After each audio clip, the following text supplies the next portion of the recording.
Welcome back to the Chad Hasty Show on News Talk 95.1 FM and 790 AM KFYO. We go to the phones right now. GOP political strategist Matt Mackowiak. Matt, good morning. How are you? Good morning, Chad. I'm doing great. How about you? Doing great. I guess the first thing we need to talk about is this Brett Kavanaugh stuff. Obviously, you and I, we don't know what the truth is. We don't know if she's telling the truth. We don't know if he's telling the truth. We can unpack it and kind of look at and ask questions about this. And I think look at it, I don't know how you look at it. I look at it and say, okay, why is this all now coming out after the hearings when Dianne Feinstein had this letter in July? This to me sounds like a hit piece. That it just doesn't add up to who Brett Kavanaugh is. And this seems like something that could be weaponized from the Democrats. What are your feelings overall on this? Yeah, so don't disagree with anything you said. Look, I mean, here's the dilemma here is, on the one hand, you want to believe anyone who comes forward with an allegation. You want to, they deserve the right to be heard. They deserve the right, really, to be believed as long as their allegations are credible, and we want to be very sensitive to that, obviously. That said, boy, the whole thing just really kind of stinks. It just doesn't seem right. The timing of it, the way it's been done, the fact she can't remember specific details, the fact that he's passed, I think, 6 separate FBI background checks in his career, and not for insignificant jobs. He was associate White House counsel. He was staff secretary in the White House, which is the person that sees every single piece of paper that goes in front of the president. It's one of the most sensitive jobs in government. He was appointed to the D.C. Circuit Court, the second highest court in the land. He was confirmed for that and had an FBI background check. And, of course, he had an FBI background check conducted as part of his nomination to the Supreme Court, which all senators received that information. Look, I'm kind of depressed about the whole thing because, look, either she's lying and it's bad for the country or he's lying and it's bad for the country, and both of them are terrible things. Is it possible it's somewhere in the middle where it was, kids being kids but not maybe rising to the level of assault, but she's also not fully making it up? Maybe that gray area is where this thing ends. I think probably what you and your audience want to hear is where does the story go from here and what does it mean? It's a little bit hard to say, I think, at the moment. My expectation is that both she and Judge Kavanaugh will have a chance to, I think the word is testify, whether that be on the phone or in person, with the Senate Judiciary Committee, probably pretty darn quick in the next 48 hours, because I do believe Senate Republicans intend to hold the committee vote on Judge Kavanaugh on Thursday. Now, the plot thickens a little bit here because Senator Jeff Flake, who seems to never miss an opportunity has voiced some concern and could be willing to vote against Kavanaugh in committee, and that would complicate things. Doesn't mean Kavanaugh doesn't go forward. You've had 2 Supreme Court nominees who have gotten floor votes who were not recommended by the committee, Clarence Thomas and Robert Bork. Of course, Bork lost on the floor, and Clarence Thomas was voted in 52-48. So we'll see. Look, this story is developing as we speak here. In fact, Judge Kavanaugh just in the last hour has said he's willing to testify under oath and back up his denials. I did see there was a letter signed by 65 women that knew Kavanaugh in high school, including the one he was dating at the time of this alleged incident. And that letter's in support of him and talks about his character. So look, this is obviously a very unusual story. And I don't know where it's headed. I hope it's resolved in a way that's good for the country. It just seems like, and I agree with something you mentioned earlier, where this is bad for the country no matter what, because in the times we're living in, there's going to be a whole group of people that no matter what, they're going to believe that he's guilty or innocent. I mean, no matter what happens, he's either 100% guilty or he's 100% innocent, and it doesn't matter what facts actually come out. And it's going to, I mean, what we're seeing is it's ruining his reputation without any facts being delivered.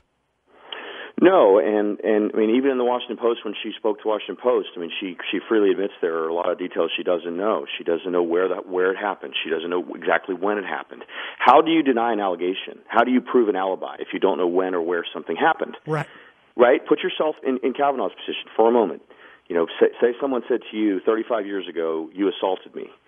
The first thing you would do is you would try to prove an alibi. No, on that day, let me go back. Let me see if my mom has a calendar. Let me see if we had a football game. Let me try and find out if you're misremembering this. Look, these were kids being kids, it sounds like, and it sounds like alcohol was involved. And so another good point that was brought up that this goes against Kavanaugh is it's possible he doesn't remember it. It's also possible, she doesn't fully remember it. So there's a lot there, obviously. I think the other thing I want to mention, Chad, is, and I had someone last night make this point to me, and I thought it was a really good point. At what point in your life do you make up for a past sin, right? Like, let's presume it actually happened, right? It wasn't a rape. It was horsing around, certainly had some sort of maybe violent behavior involved. She obviously felt threatened.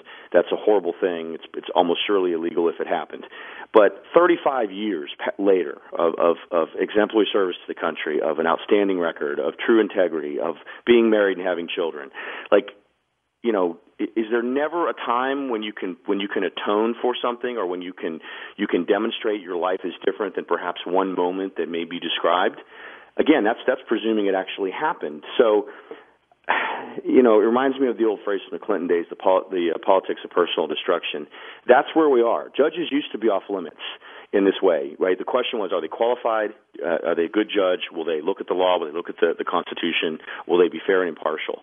That's now not the test. The test now is, can we find someone somewhere who will say something about you at the right time for a political outcome? And that is a very, very concerning development for the future of the country, because I think going forward, is someone going to want to be nominated to the Supreme Court if this is what they're going to be subjected to? Yeah. Right? Given that there is very limited actual evidence here, very limited actual evidence. Do you worry that if the Republicans dump Kavanaugh and they don't have anything other to go on other than what's been presented so far, she doesn't have any other evidence at all other than, here's what happened, but I don't have any other details. Right. And they dump Kavanaugh. Does this weaponize this type of attack moving forward? And do Republican voters turn their backs on Republicans moving forward? Well, you asked a question there that had the word "if" used several times. That's often difficult to answer. I guess what I would say is, sure, yes. I mean, if we're analyzing this in the political context, I could actually see it cutting both ways. Sure, if Republicans were to, somehow back down from supporting Kavanaugh and he ultimately withdraws or loses on the floor fight, I think there probably will be a backlash among base voters, among some Trump voters, and that could be very bad. I also think it raises the stakes even higher for the midterms, because it still means Trump will be able to fill that Supreme Court seat, and obviously control of the Senate will be paramount. And given that there are only 51 Republicans and there's probably 12, perhaps 13 competitive U.S. Senate races, it could go either way. And I still think Republicans are going to control because of the advantages that they have in terms of the map. But look, here's what I think is going to matter over the next 48 hours. Let's just focus in on what really matters.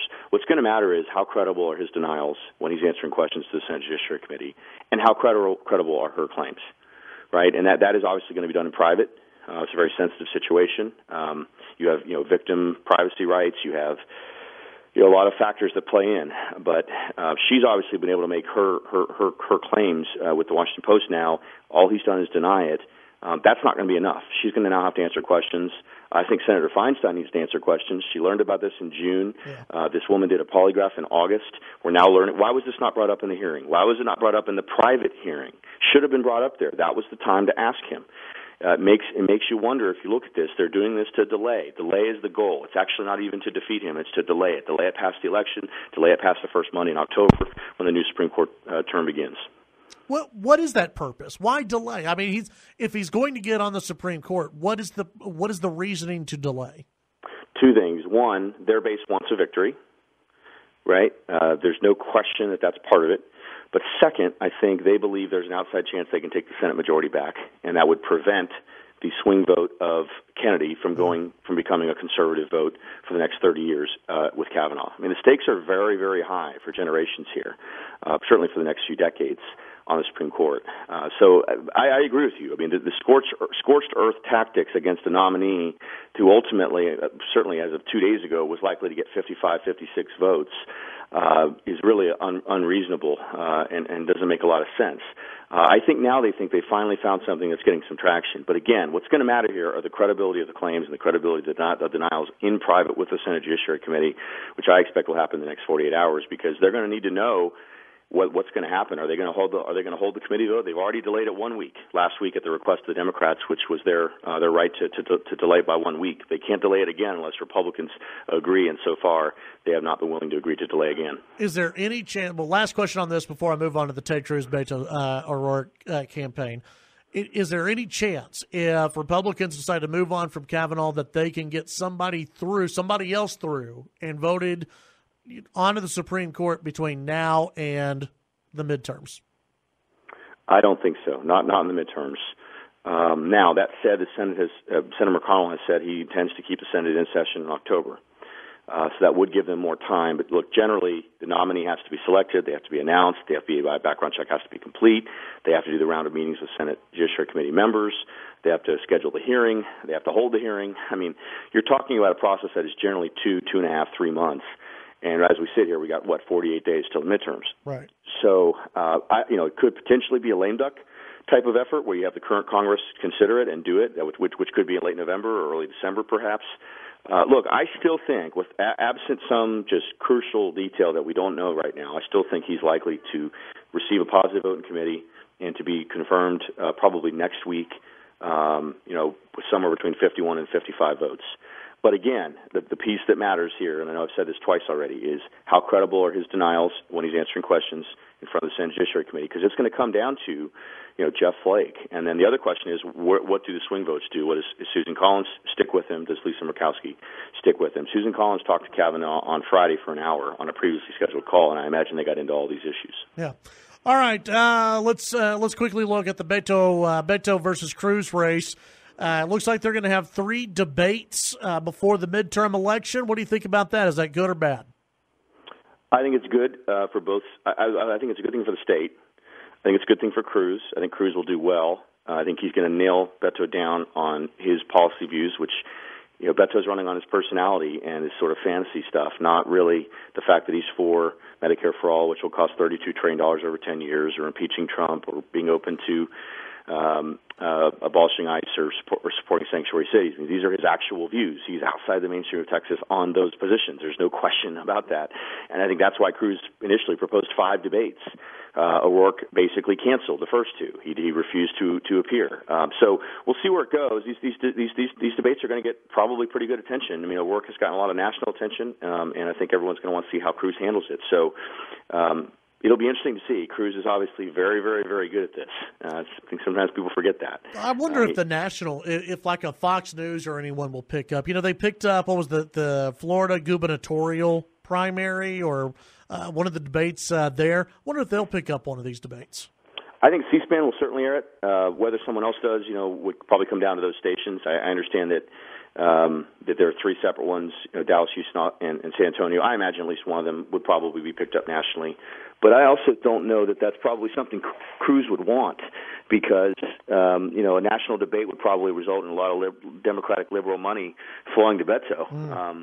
I actually, on some level, don't mind that. If Democrats want to waste money in Texas on a Senate race, that's money they're not spending on other Senate races that they really could flip. Right.